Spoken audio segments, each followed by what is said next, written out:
تعویذ لٹکانا کیوں جائز ہے؟ ہمارے احناف کے علماء تعویذ لٹکانے کو کیوں جائز کہتے ہیں؟ کیا یہ کسی حدیث سے ثابت ہے؟ جبکہ دوسری طرف اہل حدیث علماء اس کو شرک کہتے ہیں، جو سب سے بڑا گناہ ہے۔ اور اس کی مضبوط دلیل بھی ہے کہ حدیث میں آتا ہے کہ جس نے تعویذ لٹکایا اس نے شرک کیا۔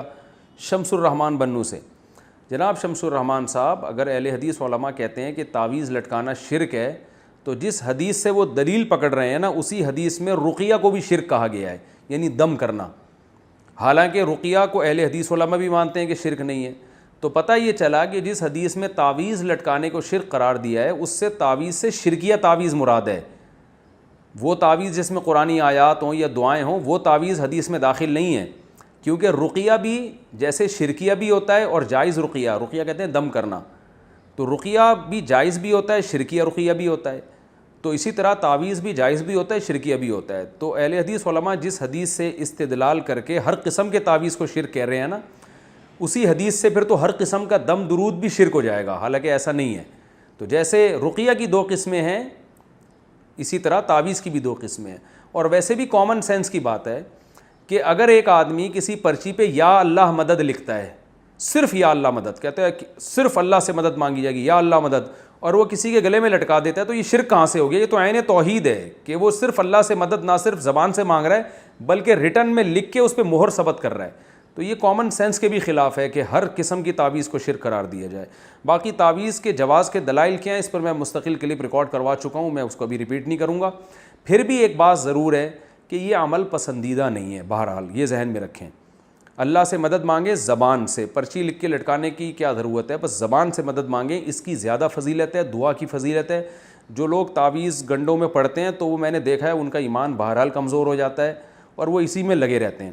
تو اس لیے ہمارے علماء بھی اس کی گنجائش دیتے ہیں کہ اگر لوگوں کو تعویذ نہ دیا جائے تو وہ خالصتاً پھر جاہل پیروں کے پاس جا کے شرکیہ تعویذ لینا شروع کر دیتے ہیں، ورنہ یہ عمل شریعت میں کوئی زیادہ پسندیدہ نہیں ہے۔ نبی صلی اللہ علیہ وسلم نے فرمایا میری امت کے 70,000 لوگ ایسے بغیر حساب کتاب کے جنت میں داخل ہوں گے جو تعویذ اور رقیہ وغیرہ سے بچا کرتے تھے۔ تو امام نووی رحمہ اللہ نے اس کی تشریح میں لکھا ہے کہ جو جائز تعویذ سے بھی بچتے ہیں وہ اس میں داخل ہیں۔ بہرحال تشریح میں حدیث کی اختلاف ہے۔ تو الحمدللہ میرا اپنا عمل یہ ہے کہ کیسی گھر میں بیماری آ جائے، کچھ بھی ہو جائے، میں الحمدللہ کبھی پرچی نہیں لٹکاتا، نہ بچوں کو میں نے کبھی تعویذ لٹکانے دیا ہے۔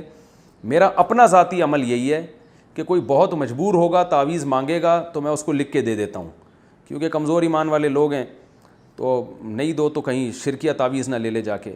اپنا عمل یہ ہے کہ میرے جتنے بچے ہیں، میں خود بھی، گھر والے بھی، میں کبھی کسی کو تعویذ نہیں پہننے دیتا۔ اس کو میرے ہاں تو ایسا ہے جیسے یہ پتہ نہیں کتنا بڑا جرم کر لیا کہ بھائی ہم کیوں ان چکروں تعویذ گنڈوں میں فلیتے پلیتوں ان چکروں میں کیوں پڑیں۔ کوئی میں کبھی دیکھتا ہوں بچے اپنے ننیال گئے کہیں، کوئی پرچی تعویذ لٹکا کے لے آیا، ادھر ہی میں ایسے پکڑ کے ایسے کھینچتا ہوں اس کو، بولتا ہوں کچھ بھی ہو جائے، بھلے جن چڑیل بھوت ہی آ جائے، اللہ نہ کرے بھوت بھی آ جائے گا پھر بھی تعویذ نہیں لٹکانا، جاؤ ایسی کی تیسی۔